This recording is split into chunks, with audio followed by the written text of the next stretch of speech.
इसलिए हमारा जीवन केवल भगवत प्राप्ति के लिए। सहना सीखो, सहना। हर बात अंदर ही अंदर दबा के जला दो उसे, बाहर प्रकट मत करो, बात समझो। ये अध्यात्म है। रहीमन मन की व्यथा रखिए मन में गोय, सुन इठ लई हैं लोग सब बांट न लई है कोई। आप जब किसी बात को कहते हैं तो उसकी सत्ता दृढ़ होती है, कहो ही मत।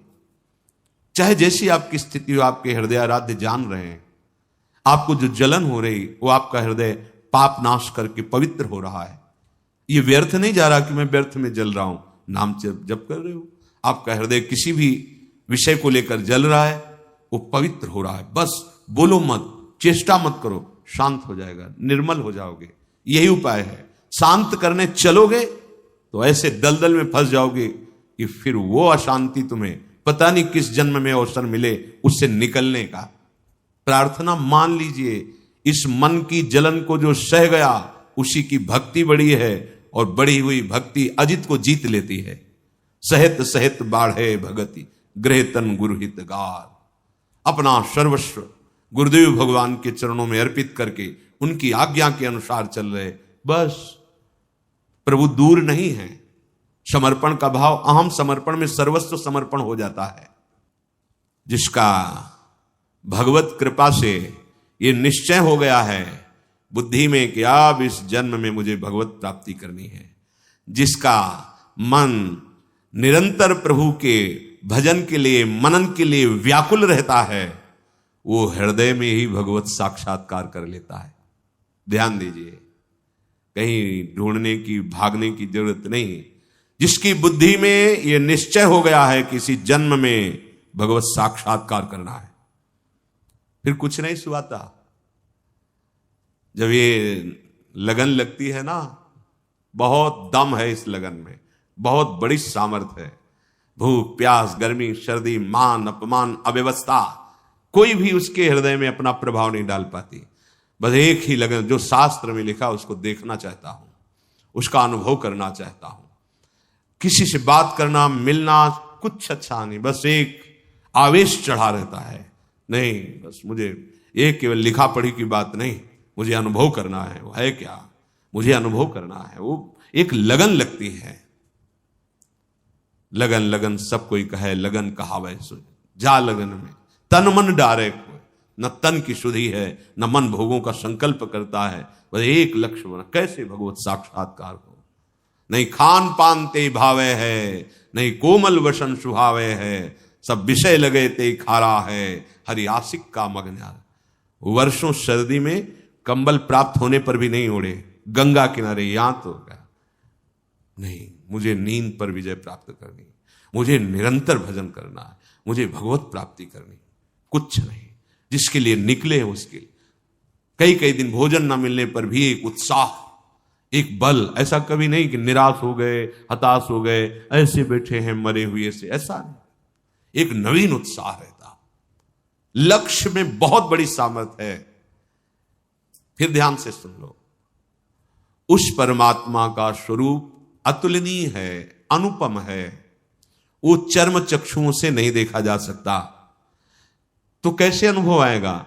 जिसकी बुद्धि ने ये निश्चय कर लिया है मुझे भगवत प्राप्ति करनी है इसी जन्म में, और जिसका मन निरंतर व्याकुल है भगवत दर्शन के लिए, भगवत चिंतन के लिए, वो हृदय में ही भगवत साक्षात्कार कर लेता है। ये बड़े महापुरुषों के वचन हैं, बहुत से महापुरुषों के अनुभव हैं।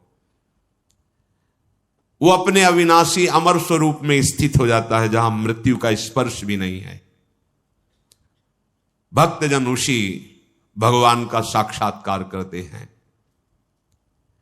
जैसे शहद की मक्खी आधे मास तक शहद का संग्रह करती है, फिर वो उसका पान करती है, उसी प्रकार इस जगत में भ्रमणशील ये संसारी जीव पूर्व जन्म के किए हुए संचित कर्मों से कुछ प्रारब्ध भोग लेकर इस शरीर धारण करता है, भोगता है, फिर नए कर्म करता है। बस ऐसे ही 15 दिन वो शहद एकत्रित करती, 15 दिन में वो पान करती। जन्म जन्मांतर यही क्रम चल रहा है। इस संचित कर्म को भस्म करने की सामर्थ्य जिसमें है उसे भगवान कहते हैं। उसी परमात्मा ने समस्त प्राणियों को कर्म बंधन में बांध रखा है। जो वो कर्म कर रहा है फिर उसे कर्म फल भोग अवश्य भोगना पड़ता है। अगर मुक्त होना है तो उसी परमात्मा उसी भगवान का आश्रय लेकर निरंतर भजन, जिससे तुम्हारे संचित कर्म भस्म हो जाएंगे। आगे तुम्हें कर्म फल नहीं भोगना पड़ेगा। वर्तमान शरीर में जो निश्चित प्रारब्ध हो चुका है वो आएगा, पर भजन बल से आप उसे सह जाएंगे, आप आगे बढ़ जाएंगे। भक्तजन उसी सनातन ब्रह्म को प्राप्त करते हैं। जो पूर्ण परमेश्वर अपनी पूर्णता से ही पूर्ण विश्व का विस्तार करता है, उसी पूर्ण की सत्ता से ये स्फुरित होता है, उसी पूर्ण की सत्ता में प्राणी चेष्टा युक्त है और उसी पूर्ण में ये सब लय हो जाता है। उसे भगवान कहते हैं। भक्तजन उसी भगवान का साक्षात्कार करते हैं। उसी पूर्ण सत्ता से वायु का प्रादुर्भाव हुआ है और वायु से संपूर्ण सृष्टि में प्राण जीवनी शक्ति है। जो वायु को प्रकट किया, वायु से सबका जीवन चलना। उसी से अग्नि का प्रादुर्भाव हुआ, उसी से सोम का प्रादुर्भाव हुआ, उसी से प्राणों का विस्तार हुआ। कहां तक गिनावे राजन, हम नाम बताने में असमर्थ है, इतना उसका विस्तार है। तुम इतना समझ लो कि सब का सब वही प्रकट करने वाला, वही प्रकट होने वाला और वही लय करने वाला और वही लय होने वाला है। उसी सनातन भगवान को योगी जन भक्तजन प्राप्त करते हैं। हृदय देश में वो बड़ा सूक्ष्म रूप लेकर रह रहा है। अंगुष्ठ मात्र पुरुषोंतरात्मा लिंगस्य योगेन शयाति नित्यम। कोई भी यंत्र अभी तक नहीं बना जो जीव का अल्ट्रासाउंड कर सके या एक्सरा कर सके, ऐसा नहीं बना अभी तक। ये जीव देखो, ऐसा नहीं। हमें लगता है अभी तक मन का भी अनुभव करने के लिए केवल अध्यात्म में ही सामर्थ्य है और किसी यंत्र में तो सामर्थ्य भी आई नहीं कि ये मन है, ये बुद्धि है, ये हाँ अंतर्मुख हो गए तो अनुभव होने लगेगा कि ये बुद्धि का निर्णय, ये मन का, वो विवेक के द्वारा। कोई पार्थिव यंत्र की सामर्थ्य इसमें, फिर वो भगवत स्वरूप जो आत्मस्वरूप है उसका तो बिना ज्ञान के अनुभव ही कैसे सकता है। हृदय देश में ही विराजमान है, वो अत्यंत सूक्ष्म है, अंतर्यामी रूप से है। बस उस अंतर्यामी ने इस शरीर को अपना मान लिया, इसीलिए जन्म मरण को प्राप्त होता जैसा लग रहा है, हो नहीं रहा। ये जो जन्म मरण का अनुभव हो रहा है ये शरीर को अपना मानने से हुआ है। सारी की सारी बातें शरीर की वही लेकर विचरण करते हैं। देख लो आप, आपकी आंतरिक वृत्तियों को देखो कहां विचरण करते हो, शरीर को लेकर ही। शरीर का अनुकूल हुआ तो रागात्मक चिंतन, शरीर के प्रतिकूल हुआ तो द्वेषात्मक चिंतन। बस ये स्थूल शरीर, सूक्ष्म शरीर, कारण शरीर, इन्हीं शरीरों को लेकर आप विचरण करते हैं। इसीलिए बार बार तुम जन्म और मृत्यु को प्राप्त होते हो। यद्यपि आप अविनाशी हैं, आपका कभी मरण हो ही नहीं सकता, पर आप भूल गए और शरीर मरण धर्मा शरीर को अपना मानने के कारण बार बार जन्म मरण को प्राप्त हो रहे हैं। जो सबका शासक है, एक वही स्तुति के योग्य है, जो सर्व सामर्थ्यशाली है, जो सबका आदि कारण है, जो सर्वत्र विराजमान है, उसे देहाभिमानी जीव नहीं देख सकता। उसी का भक्तजन साक्षात्कार करते हैं। हे राजन, कोई साधन संपन्न हो या साधनहीन, वो सब में विराजमान प्रभु को नहीं देख सकता, क्योंकि जब तक वो अपने को अनुभव नहीं करेगा तब तक बाहर अनुभव कर ही नहीं सकता। लक्ष्य है जो शब्द का आंतरिक भाव है, जब तक आप अपने का अनुभव नहीं करेंगे तब तक आप अनुभव कर ही नहीं सकते। अपने को अनुभव हो तो अपना तो अनुभव भूले हुए हैं, अपने को शरीर माने हुए, तो करते रहो साधन, जन्म जन्म यतन करते रहो, क्योंकि साधन तो है शरीर राग हटाने का। शरीर राग हटा तो अपने स्वरूप का अनुभव होता है। इसलिए बड़ा कठिन है जीवन मुक्त होना, बहुत सरल है भक्ति के द्वारा वो जीवन मुक्ति। स्वीकार करो, धाम आश्रय, नाम आश्रय, वाक्यों का मनन करो। ये वाक्यों का मनन अंतःकरण का मार्जन है। आप समझो इस बात को। जैसे कोई पात्र गंदा हो गया तो हम कुछ ऐसे पदार्थ लेकर फिर उसका मार्जन करते, चमक उठता है। ऐसे वाक्यार्थ विचार्यताम, जो संत महापुरुषों के महावाक्य हैं, वचन हैं, उनको विचारो, उनका चिंतन करो, तो चिंतन से इनका मार्जन होता है। मन का, बुद्धि का, चित्त का, आम का, ये पवित्र होते हैं। सुना निकल गया, कोई मतलब नहीं। और जब मार्जन होता है तब आचरणों में उतरने लगता है। नहीं, जब ऐसा है तो हम ऐसा क्यों करेंगे, नहीं करेंगे, हम ऐसा ही चलेंगे। पर हम सत्संग के वाक्यों को मनन नहीं करते तो मार्जन नहीं हुआ, वो गंदे के गंदे पड़े हैं। जानकारी केवल ले ली, ऐसा ऐसा दूसरों को सुना दिया, मार्जन नहीं हुआ। कोई साधन संपन्न या साधनहीन वो नहीं देख पाता। बहुत जब तक वो अपने को नहीं जानता। अपने को जान गए तो सबको जान गए, क्योंकि वो यहां बैठा हुआ है। फिर वो जित देखो तित श्याममयी, जड़ चैतन्य कछु नहीं दिखत, जित दिखत तित श्याम खड़े। नेत्र खुल गए तो जो अंदर वही बाहर। बद्ध और मुक्त दोनों के हृदय में समान भाव से भगवान विराजमान है। चाहे वो पापी हो, चाहे पुण्यात्मा हो, चाहे दुरात्मा हो, चाहे महात्मा हो, चाहे जीवन मुक्त हो या जीवन बद्ध हो, वो तत्व तो सबके हृदय में समान विराजमान है। वो आनंद का मूल स्रोत है। समझो, हम आनंद का मूल स्रोत विषय भोग मान रहे हैं। वो आनंद का मूल स्रोत है। उसी परमात्मा को योगी जन प्राप्त करते हैं। जो ज्ञान मार्ग का पथिक है वो ब्रह्म विद्या के द्वारा लोक परलोक सब भोगों का त्याग करके एकाकार वृत्ति, ब्रह्माकार वृत्ति, तो ब्रह्मविद ब्रह्मवि भवति, जीवन मुक्त हो जाता है। जो याज्ञिक जन है वो अग्निहोत्र आदि के द्वारा, विविध यज्ञों के द्वारा उसी का यजन करके उसको प्राप्त होते हैं। जो भक्त जन है वो भक्ति के द्वारा उसी भगवान का साक्षात्कार करते हैं। ऐसे महात्मा पुरुष जो अपने आप को प्रभु में समर्पित कर चुके हैं, जो अपनी हर वृत्ति को प्रभु में लीन किए हुए हैं, अब उनका ना शास्त्र से कोई प्रयोजन रह जाता है, ना लोक से कोई प्रयोजन रह जाता है। जैसे नदी पार हो गए थे, नाव से कोई प्रयोजन नहीं, ऐसे उस समस्त शास्त्रों के ऊपर विचरण करने वाले महापुरुष होते हैं। समस्त शास्त्र जिसे नेति नेति कह रहे, वहां वो स्थित हो चुका है। तो अब किसी शास्त्र से कोई प्रयोजन नहीं, किसी लोक से कोई प्रयोजन नहीं। अर्थात वह कृतकृत्य हो जाता है, वही सनातन परमात्मा को प्राप्त होता है। मन के समान वेग वाला कोई नहीं है। बहुत तीव्र गति है।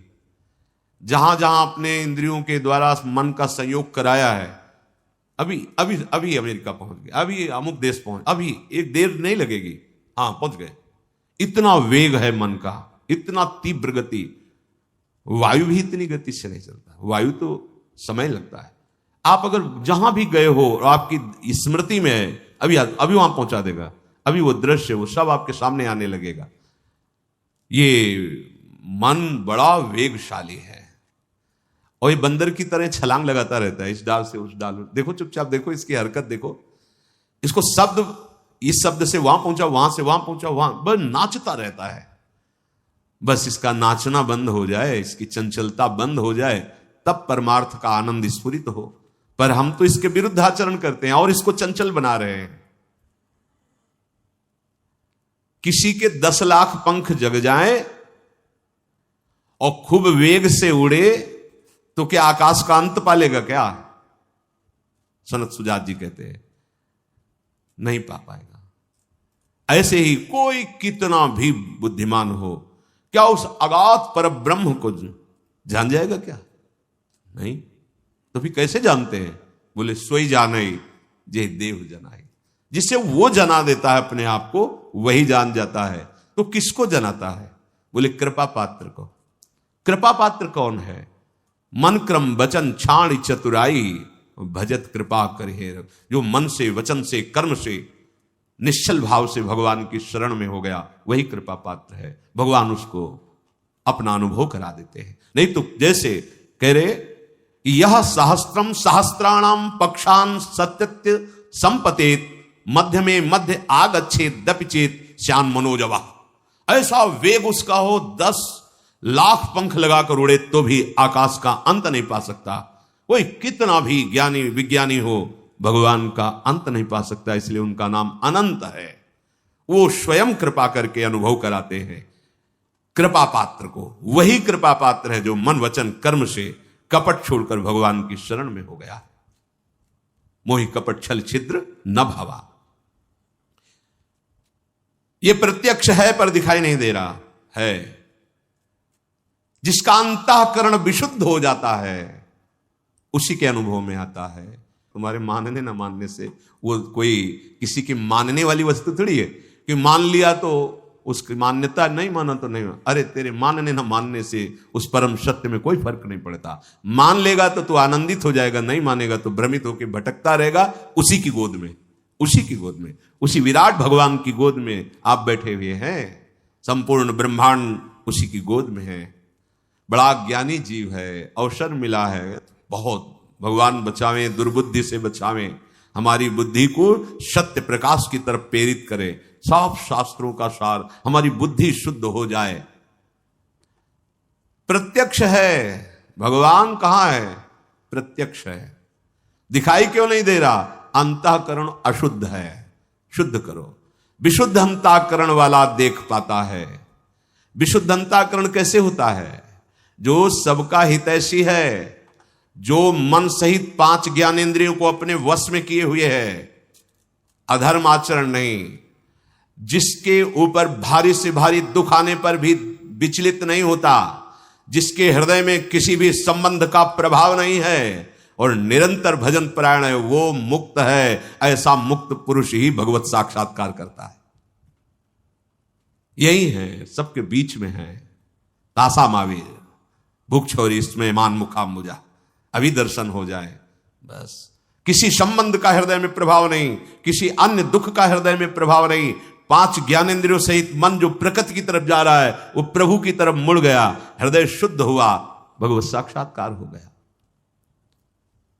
जैसे सांप बिलों का आश्रय ले अपने को छिपाए रहता है, ऐसे ही प्रपंची, दंभी, पाखंडी, व्यवहारी इन्हीं में छिपा है। वो इन्हीं में छिपा है। जो आप एक क्रूरापि पापिनो न च सताम संभाष्य दृश्यास्ते, उन्हीं के हृदय में बैठा हुआ वो बैठा है। जैसे ठग रास्ता चलने वालों के मार्ग में मित्र बनकर आकर उसको लूट लेते हैं, उनको बातों से अरझा करके उनको लूट लेते हैं, ऐसे ही काम क्रोध लोभ मोह मद मत्सर भगवत मार्ग में चलने वाले पथिकों का भगवत स्मरण रूपी धन फुसला के लूट लेते हैं। क्या हुआ? गई भगवत स्मृति, भजन गया। जो निश्चय हुआ था कि भगवान के नाम में हमें सुख मिले, भगवान के धाम में हमें सुख मिले, भगवान के रूप लीला में, वो फिर भोगों में फिसला दिया। बहुत बहुत ध्यान देने। जैसे सांप अपने आप को बिलों में छिपाए रखता है, ऐसे जो प्रपंची हैं, व्यवहारी हैं, दोषी हैं, जो नाना प्रकार के दंभ में हैं, उनके भी हृदय में वो छुपा हुआ बैठा है। स्वाराध्य बुद्धिर्मम, हमारी दृष्टि वहां। जैसे मार्ग में चलने वालों को ठग बातों में फुसलाकर उन्हें लूट लेते हैं, ऐसे सुख का प्रलोभन दे करके ये षड विकार साधक को लूट लेते हैं, उनकी स्मृति को क्षीण कर देते हैं। सुन रहे हैं तो इसका मनन भी करो। ठगों के हाथ लगे हुए, हाथ मिलाए, उनको तुम मित्र समझ रहे हो, और जो गुरु उपदेश है, वाणी उपदेश है, उसको तुम समझ ही नहीं रहे। उनको तुम जरूर रुद्ध दृष्टि से देखते हो कि हमारे अनुकूल क्यों नहीं चलते, क्योंकि तुम्हारी बुद्धि ठगों ने अपने अधीन कर लिया है। काम क्रोध लोभ मोह मद मत्सर। ये मूर्ख मनुष्य इन ठगों पर विश्वास कर लेता है और अंत में ऐसे मोह के गर्त में गिरता है जहां से निकलना मुश्किल है। बहुत बहुत पूरा जीवन व्यतीत हो जाता है वही हाय हाय, धन पुत्र परिवार ममता, जा रहा है सबको छोड़ के जा, पर उनकी सबकी स्मृति लेकर के फिर अगला जन्म का विस्तार। सावधान। जो प्रभु के मार्ग में चलने वाले हैं उनको भी ये ठग बहुत, कोई चतुर हो तो निकल जाए, नहीं तो गिरा ही देते, लूट ही लेते हैं। चतुर कौन? जिसकी दृष्टि भजन में है, भजन छूट रहा है इसके संग से, तो कोई भी हो, नहीं, मुझे नहीं स्वीकार। न वो वस्तु, न वो व्यक्ति, न वो स्थान, न पद, न सुख जिसमें हमारे प्रभु का विस्मरण हो रहा, नहीं, अब ऐसा नहीं होगा। सावधान, एकाकार वृत्ति, निकल गए, कोई भी ठग तुम्हें फंसा नहीं सकता, क्योंकि नाम रूपी रक्षक आपके साथ है। नाम पहारू दिवस पर बड़ी समस्या है, बड़ी समस्या है। नाम पर महत्व ही नहीं हो पा रहा, भजन पर महत्व नहीं हो पा रहा, भोगों पर महत्व है। स्पष्ट कह रहे, परमात्मा के मार्ग में चलने वालों को भी ये ठग प्रभावित करके लूट लेते हैं। योगी जन उन्हीं भगवान का आश्रय लेकर के उनका साक्षात्कार करते हैं। राजन, मैं सदैव प्रसन्न रहता हूं, आज तक मैं किसी के असत्कार का पात्र नहीं बना, क्योंकि मेरी स्थिति सदैव आत्मस्वरूप में, ब्रह्म में, भगवान में रहती है। मेरी कभी मृत्यु नहीं होती, ना मेरा कभी जन्म होता है। जब मेरी जन्म और मृत्यु ही नहीं तो मोक्ष किसका?